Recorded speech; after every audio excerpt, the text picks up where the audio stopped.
Create a safe home with these pet-friendly succulents.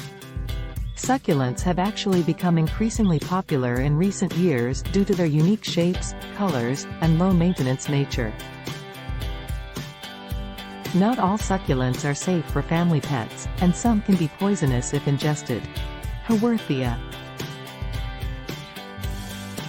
Echeveria, Sedum,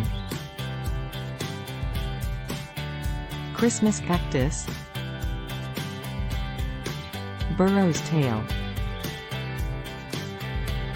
Ponytail palm, Zebra plant. How to keep your pets safe around succulents. It is very important to keep in mind that while these plants are safe for pets to be around, they can still be damaging if ingested in large quantities. If you discover your family pet has consumed any part of a succulent, it's best to call your veterinarian immediately. Please visit asucculent.com to read more.